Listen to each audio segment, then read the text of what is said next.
नमस्कार, मैं हूं पूजा सिंह और आप देख रहे हैं आर्यन टीवी नेशनल। चलिए बुलेटिन की शुरुआत करेंगे उत्तर प्रदेश की कुछ खास बड़ी खबरों के साथ। सीएम योगी ने बाराबंकी के श्री राम जानकी मंदिर में भव्य दशम श्री हनुमान विराट महायज्ञ और श्री रामाचार्य पूजन का आयोजन किया। वहीं यज्ञ में बड़ी संख्या में श्रद्धालु पहुंचे और भगवान हनुमान एवं श्री राम जानकी की आराधना की। वहीं मंदिर परिसर में मंत्रोच्चार, भजन कीर्तन और धार्मिक अनुष्ठानों का माहौल भक्तिमय रहा। वहीं आयोजन का उद्देश्य लोगों में धार्मिक आस्था को बढ़ावा देना और समाज में सकारात्मक ऊर्जा फैलाना बताया गया।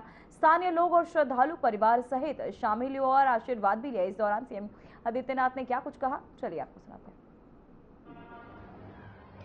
बजरंगबली की साधना के लिए समर्पित करके वर्तमान नौजवानों की टीम को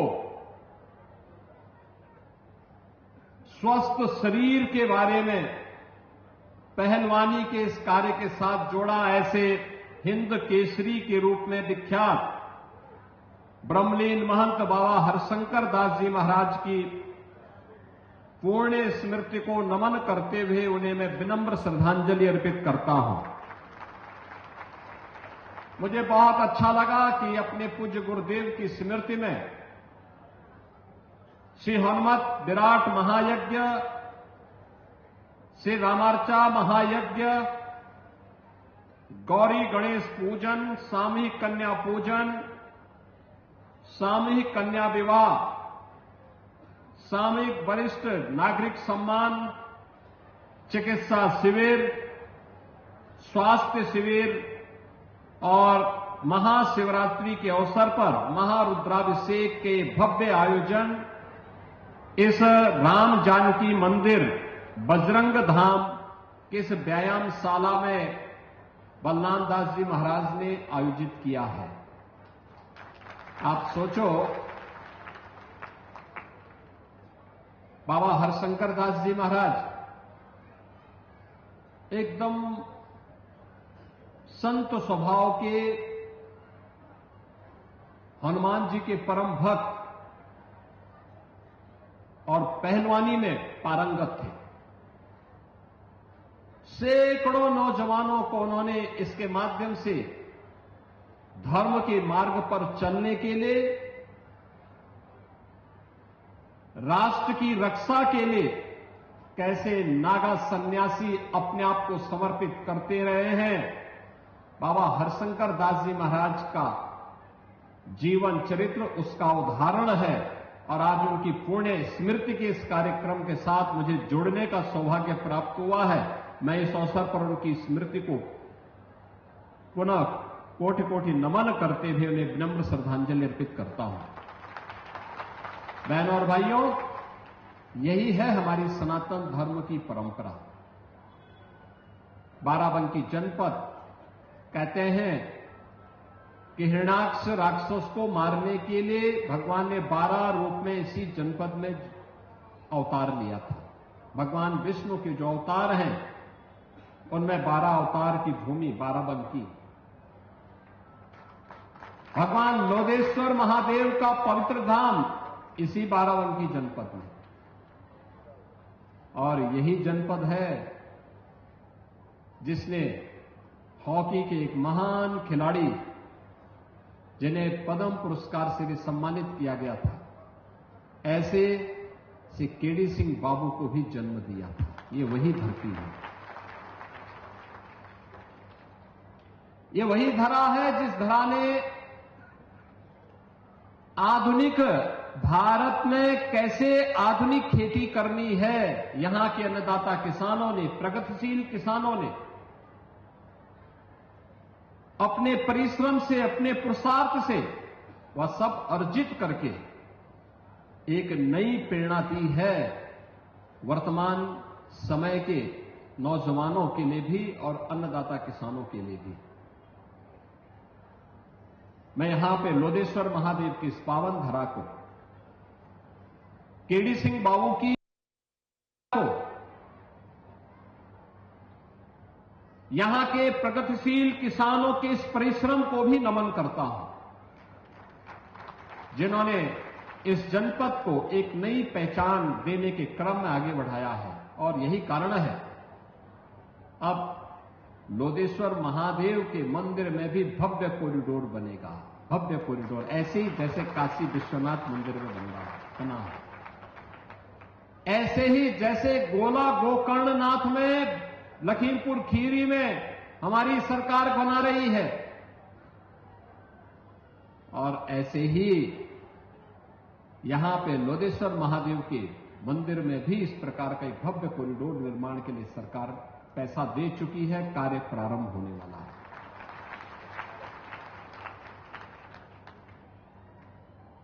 केडी सिंह बाबू की हवेली बिक रही थी, हमारी सरकार ने कहा नहीं, देश के लिए उनकी सेवाओं को देखते हुए वह बिकेगी नहीं, सरकार उसका खर्चा देगी और उस हवेली में केडी सिंह बाबू का स्मारक बनेगा, उनकी स्मृतियों को सजो करके वहां पे खेल की एक नई एकेडमी के निर्माण के कार्यक्रम को हम आगे बढ़ाएंगे। बाराबंकी का नौजवान भी केडी सिंह बाबू से प्रेरणा प्राप्त करके इस राष्ट्रीय खेल के प्रति अपने आप को समर्पित कर सके, इसके लिए सरकार कार्य कर रही है। अन्नदाता किसानों को सम्मान देने के लिए ही आदरणीय प्रधानमंत्री जी ने यहां के प्रगतिशील किसान श्री राम शरण वर्मा जी को पद्म पुरस्कार से सम्मानित करके हर किसान को सम्मानित किया था, आपके परिश्रम को, आपके पुरुषार्थ को सम्मानित किया था। और यही परंपरा आगे बढ़ाने के लिए आज हम सब आपके बीच में आए हैं। आपने देखा होगा यहां के लोकप्रिय विधायक जब अपनी बात को यहां पे कह रहे थे, जब यहां पे अपनी बातचीत कह रहे थे, उस समय उन्होंने यहां की योजनाओं के बारे में गिना, कैसे 84। तो वहीं उत्तर प्रदेश के मुख्यमंत्री योगी आदित्यनाथ ने आज Uttar Pradesh eco tourism development board की बैठक की अध्यक्षता की। बैठक में राज्य में इको टूरिज्म को बढ़ावा देने और पर्यटन सुविधाओं के विस्तार पर चर्चाएं की गई। इसके साथ ही मुख्यमंत्री ने state board for wild life की बैठक भी की, वहीं अध्यक्षता की। साथ ही इसमें वन्य जीव संरक्षण और प्राकृतिक संसाधनों के संरक्षण से जुड़े मुद्दों पर विचार विमर्श किया गया।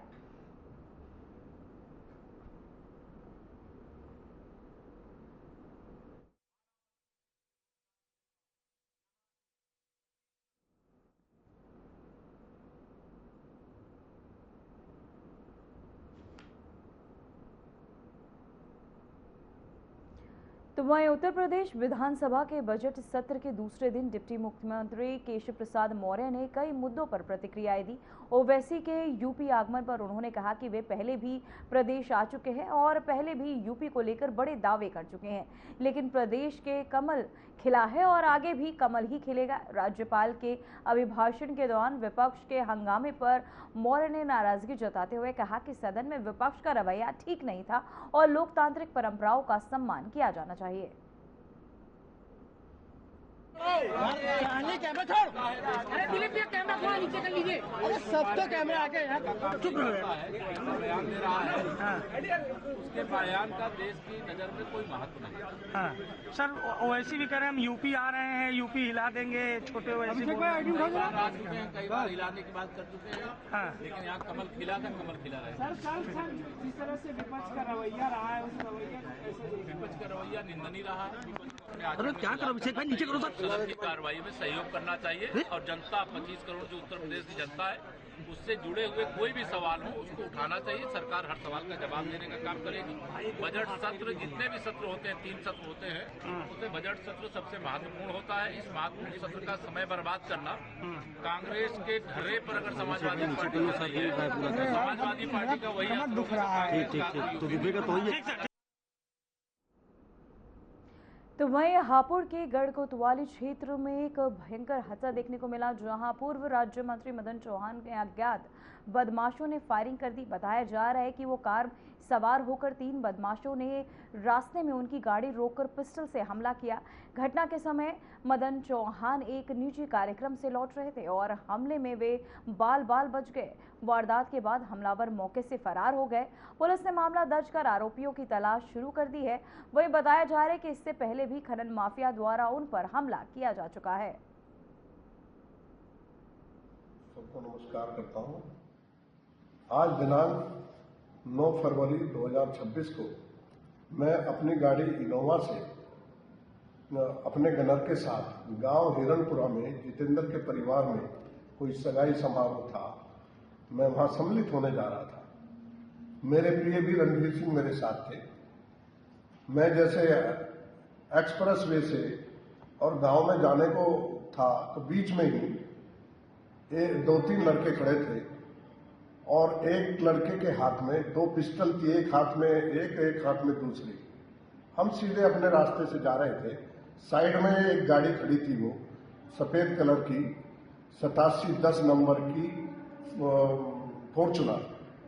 तो जैसे ही गाड़ी हमारी क्रॉस हुई तो उन्होंने हमें बहुत गालियों से रोका और रोक के एकदम शीशे में पिस्टल को लगा करके टाइगर जोर से दबाया। जो हमारी चारों में हमने आवाज सुनी तो हमें लगा कि गोली चल गई, लेकिन वो गोली मिस हुई या क्या हुआ, गोली नहीं चली। जैसे ही शीशे में आवाज हुई वो एकदम से झपटे तो हमारे गनर उतरे और उन्होंने जैसे ही ललकारना शुरू किया तो वो भाग करके गाड़ी में चुप गए 2-3 लड़के, और एक लड़का बाहर से उतर के आया, जी ये गलती कर रहा है जी, हम तो आपको जानते हैं, ऐसा कहते हुए वो फिर अपना भाग गए। निश्चित तौर से ये हम बाल बच गए। या तो मिस हुई गोली या उसमें टाइगर बुलेट नहीं थी या उसमें पिस्टल में गोली उस वक्त चैम्बर में नहीं थी। तो हमें खतरा है, वो बदमाश जानबूझ करके हमें क्या करना चाहते थे। मैं चाहता हूं कि इंस्पेक्टर महोदय इसकी छानबीन करके कार्रवाई करें और हमारी सुरक्षा का प्रबंध रखें, ताकि हम अपने कार्य जो रात दिन जा करके हम ब्याह शादी में दुख तकलीफ में जाते हैं तो हम सुरक्षित रह सकें। बहुत बहुत धन्यवाद। तो वहीं राजधानी लखनऊ में पतंग उड़ाने वालों पर नजर रखने के लिए पुलिस ने ड्रोन तैनात कर दिए हैं। इसके साथ ही चीनी मांझे के इस्तेमाल और बिक्री के खिलाफ कार्यवाही तेज कर दी गई है। पुलिस अधिकारियों ने बताया कि ड्रोन के जरिए संवेदनशील इलाकों में निगरानी रखी जा रही है ताकि हादसों को रोका जा सके। नियमों का उल्लंघन करने वालों पर सख्त कार्यवाही की जाएगी।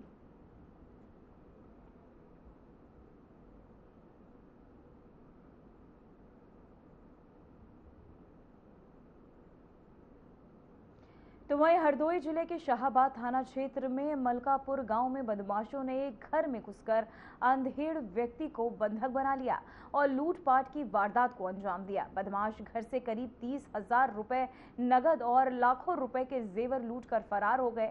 घटना की सूचना मिलने पर पुलिस मौके पर पहुंची और मामले की जांच शुरू कर दी है। थाना शाहाबाद के अंतर्गत मलकापुर गांव है, तो वहां पर आज करीब 4 बजे पीआरवी पर एक इवेंट आया था कि यहाँ के जो अनीस सन ऑफ नसीर है, जिनकी उम्र करीब 50 वर्ष है, उनके घर के अंदर 4-5 लोग घुसकर उनको बंधक बनाकर उनसे चाबी ली। चाबी लेने के बाद में उनके घर के अंदर करीब 30,000 का कैश और अन्य जो जेवरात थे वो लेकर वहाँ से चले गए। इस सूचना के आधार पर तुरंत यहाँ पर एसएचओ, एडिशनल एसपी, सीओ मौके पर पहुँचे हैं और मेरे द्वारा भी यहाँ पर आकर घर वालों से वार्ता की गई है और उनके द्वारा जो बताया गया है, साथ ही साथ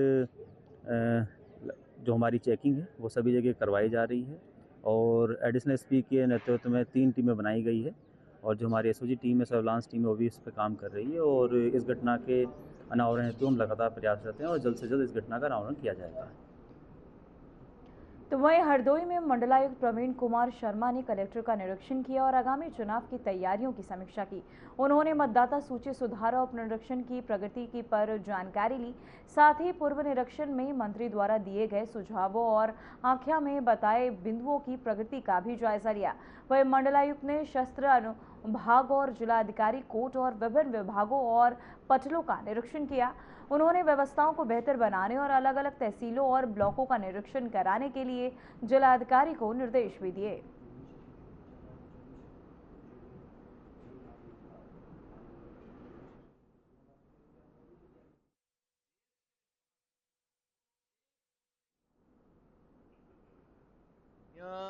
को निकालने के लिए नहीं बल्कि सुधार करने के लिए एक प्रक्रिया रहती है और हम सभी हमारे यहाँ ये प्रक्रिया है कि एक बार हम एनुअल निरीक्षण करते हैं, हर एक कलेक्ट्रेट का करते हैं, तो उसमें कहीं छोटी मोटी चीज़ें कहीं कहीं परिलक्षित हुई हैं तो उनको इंगित किया जाएगा कि सुधार कराया जाए। वैसे काफ़ी गुड प्रैक्टिसेस भी यहाँ पे हैं, कुछ अच्छी प्रैक्टिसेस भी निकल के आई हैं, तो अभी मेरा इंस्पेक्शन चल ही रहा है।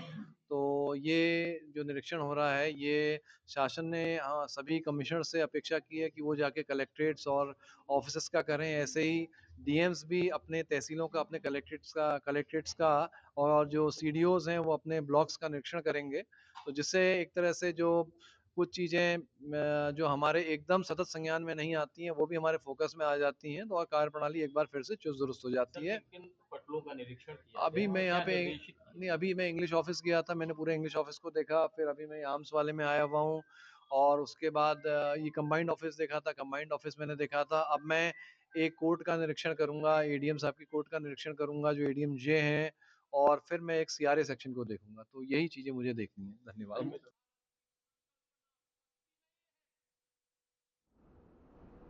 तो वहीं बहराइच में रुपहीडिया थाना क्षेत्र के इंडो नेपाल बॉर्डर पर पुलिस और एसएसबी की चेकिंग के दौरान 2 नेपाली युवकों को गिरफ्तार किया गया। इनके पास से सोने और हीरे के गहने बरामद हुए हैं, जिनकी कीमत लगभग 15 लाख रुपए बताई जा रही है। पुलिस के अनुसार ये युवक हैदराबाद में चोरी की वारदात को अंजाम देने के बाद भाग रहे थे। गिरफ्तार आरोपियों को हैदराबाद पुलिस को सौंप दिया गया है।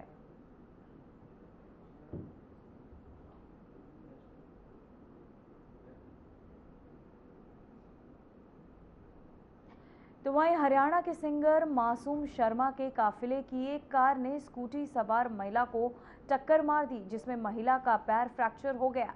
घटना गभाना थाना क्षेत्र के जीटी रोड पर उस समय हुई जब सिंगर अलीगढ़ महोत्सव में प्रस्तुति देने के बाद लौट रहे थे। घायल महिला को तुरंत जिला अस्पताल में भर्ती कराया गया, जहां उसका उपचार जारी। वहीं पुलिस ने मामले की जांच शुरू कर दी है और दुर्घटना के कारणों का पता लगाया जा रहा है।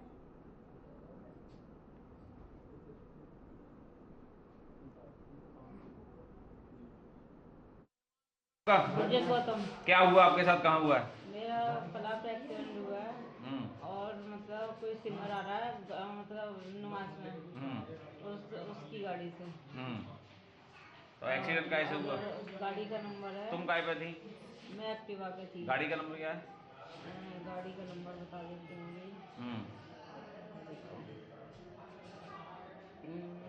गाड़ी का नंबर है HR 30 Z 3785। तो तुम्हें कोई देखने आया फिर एक्सीडेंट के बाद?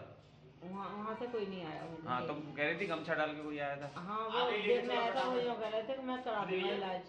जो सिंगर है उन्होंने कहा था? हाँ, मैं कराऊंगा तुम्हारा इलाज। तो कोई आया अभी हॉस्पिटल में? अभी कोई नहीं आया। क्या हुआ आपके साथ? एक्सीडेंट हुआ। तो पैर में? पैर में खत्म है पैर तो मेरा। अच्छा, क्या चाहती हैं आप? मैं इलाज करवाना चाहती हूँ। ठीक है, चलो। रहने वाली कहाँ की हैं? मैं मतलब चिवरपुर, गवाना चिवरपुर।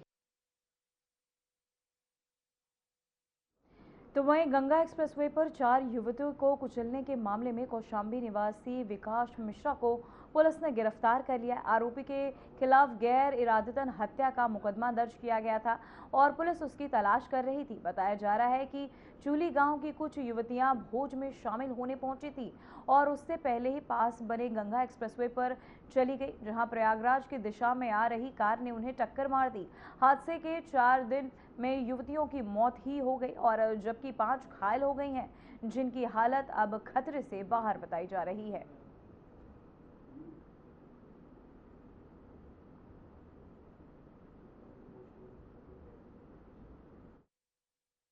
घटनाक्रम इस प्रकार का है कि ये गंगा एक्सप्रेसवे जो कि थाना जगतपुर क्षेत्र में है, ग्राम चूली की कुछ युवतियाँ गांव में ही एक भोज कार्यक्रम में जा रही थी और लगभग 6:30 बजे के आसपास में रात्रि में एक तेज़ गति से टियागो गाड़ी आई और कुछ जो है लड़कियों की भीड़ से वहाँ पे उस टकराव हो गया, जिसमें 4 युवतियों की जान गई है और 5 बालिकाएँ और युवतियाँ घायल हुई हैं और उनका इलाज चल रहा है।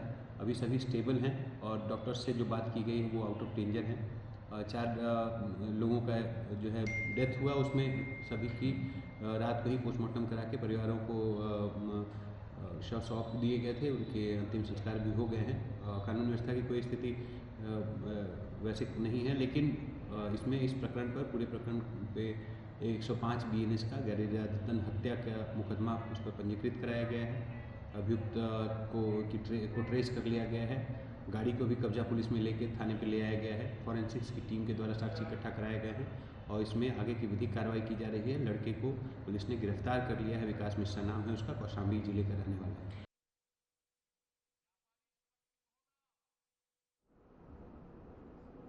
तो वहीं कानपुर पुलिस ने ग्वालटोली में हुए कार एक्सीडेंट की जांच तेज कर दी है। मुख्यमंत्री के सख्त निर्देशों के बाद थाना प्रभारी संतोष गौड़ को साइड लाइन और इस मामले की निगरानी उच्च अधिकारियों द्वारा की जा रही है। और वहीं आपको बता दें, कार मालिक शिवम मिश्रा के पिता के मिश्रा ने थाने पहुंचकर अपना बयान दर्ज कराया और कहा कि वे पूरा सच पुलिस को बताएंगे। थाने पर डीसीपी और अन्य अधिकारी मौजूद रहे।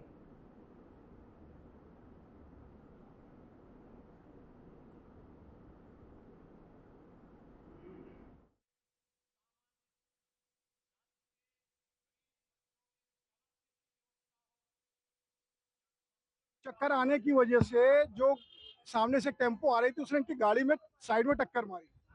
ये लेफ्ट साइड में जो बाइक थी उससे टकरा गए और उसके बाद गाड़ी ऑटोमेटिक लॉक हो गई। फिर शीशा तोड़ के ड्राइवर बाहर निकला और उसके बाद ये बाहर निकला। गाड़ी कौन चला रहा था? चला रहे थे धर्मेंद्र सिंह। पुलिस कमिश्नर ने कहा कि गाड़ी शिवम मिश्रा चला रहे थे। जैसा कि ड्राइवर ने अपना स्टेटमेंट कोर्ट में दिया है, उस आधार पे गाड़ी ड्राइवर ही चला रहा था। उसने एफिडेविट दिया है कोर्ट में, अपना आधार दिया है, अपना डीएल दिया है। शिवम मिश्रा कहाँ पे है? पुलिस जांच हो रही है लेकिन वो आए नहीं। शिवम जैसे एक्सीडेंट हुआ था सबने देखा वीडियो में कि वो कुछ अस्वस्थ और बीमार थे, उनको लोग उठा के ले गए हैं। तो यहाँ से उनको दिल्ली भेज दिया गया और दिल्ली में उनके जो फैमिली डॉक्टर उनका ट्रीटमेंट कर रहे हैं, उसके मेडिकल वगैरह सब आ गए यहाँ पर। वायरल वीडियो जो सीसीटीवी फुटेज है उसमें शिवम गाड़ी चलाते दिख रहे हैं। ऐसा कोई वीडियो हमारी नॉलेज में तो नहीं है। Thank you sir, thank you. Okay. आपके वकील का कहना है कि आपका बेटा गाड़ी नहीं चला रहा था। मैं पूरी घटना बताने को तैयार हूँ।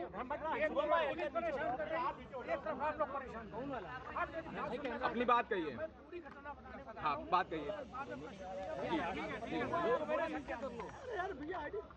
गाड़ी कुछ उसमें खराबी हो गई थी। न्यूज़ 24 नीचे का वही कह रहा छुप रहा है।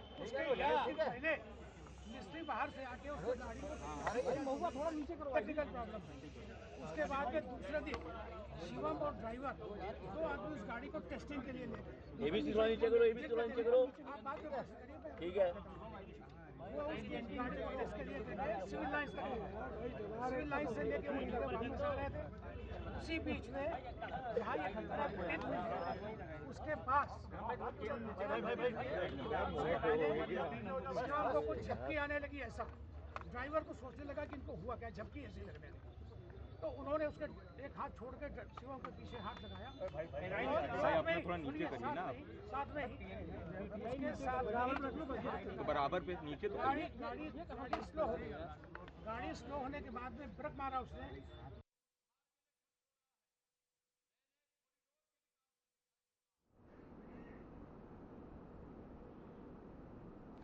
फिलहाल उत्तर प्रदेश की खबरों में इतना ही। मुझे दीजिए इजाजत। नमस्कार।